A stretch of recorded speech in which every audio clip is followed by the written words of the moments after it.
अब ममता बनर्जी का पूरा हिसाब किताब खुलने वाला है। राष्ट्रपति द्रौपदी मुर्मू अब शांत नहीं बैठेंगी। दिल्ली तक गूंज पहुंच चुकी है और दीदी सत्ता के गलियारों में कटघरे में खड़ी हो चुकी है। उधर राज्यपाल ने ममता बनर्जी का एक एक चिट्ठा दर्ज कर लिया है और अब बंगाल के मुख्यमंत्री के लिए चेतावनी साफ है।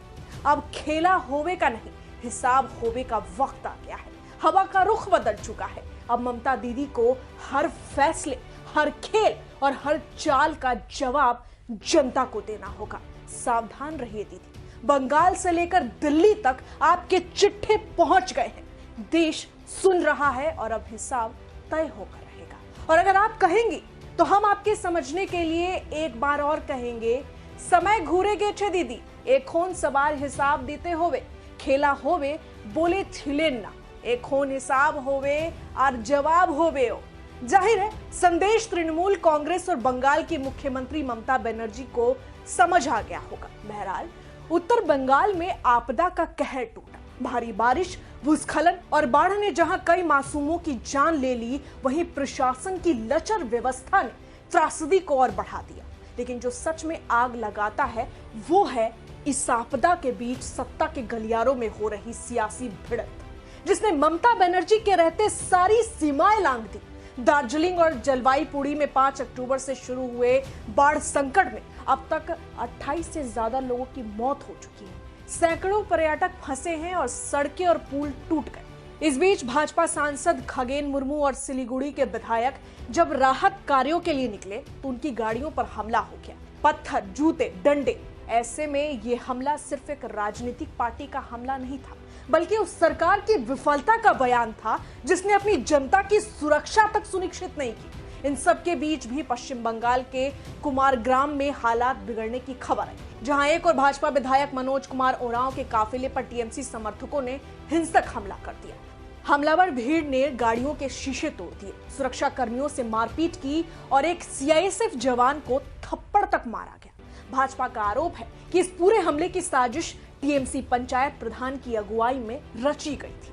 राजनीतिक तनाव अब चरम पर है और सवाल एक ही उठ रहे हैं कि क्या बंगाल फिर हिंसा की गिरफ्त में है? राज्य सरकार की लापरवाही ने हालात को और गंभीर बना दिया है। जब प्रधानमंत्री नरेंद्र मोदी ने इस कायराना हमले की निंदा की तो खुद मुख्यमंत्री ममता बनर्जी ने तत्काल जवाबी हमला किया।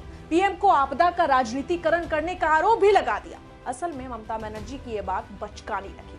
ममता बनर्जी को लोगों ने जमकर सुनाया, जवाब मांगे और आग की तरह लोगों का आक्रोश सोशल मीडिया पर फूट पड़ा। सवाल उठे कि जब हजारों लोग बाढ़ की चपेट में हैं, तब ममता बनर्जी केवल ताने मारने में लगी है। कानून व्यवस्था चौपट है, लेकिन मुख्यमंत्री खुलेआम आरोप प्रत्यारोप और बहाने बनाती है। क्या यही है नेतृत्व? क्या यही है संवेदनशीलता? ऐसे में फिलहाल बंगाल की मुख्यमंत्री ममता बनर्जी चारों तरफ से घिर गई है। लोकसभा सचिवालय ने गृह मंत्रालय को चिट्ठी भेजी है। 3 दिन में जवाब मांगा गया है। ऐसे में अब सवाल ये भी है कि क्या ममता बनर्जी की सरकार इस आपदा में भी अपनी जवाबदेही से भाग पाएंगी? यही नहीं, केंद्र सरकार भी इस मामले पर गंभीर है।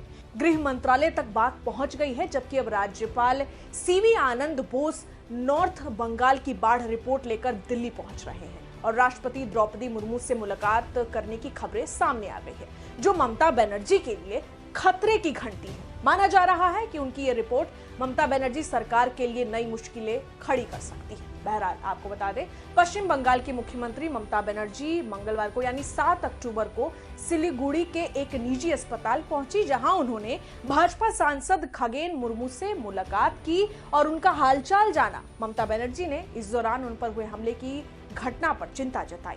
ये मुलाकात ऐसे वक्त में हुई जब उत्तर बंगाल में हालात पहले से ही तनावपूर्ण हैं और खुद मुख्यमंत्री घिरी हुई है। बहरहाल इस पूरी खबर में इतना ही, लेकिन आप इस पर क्या कहेंगे? मैं आपके साथ रंजना उपाध्याय और आप देख रहे हैं HC न्यूज। धन्यवाद।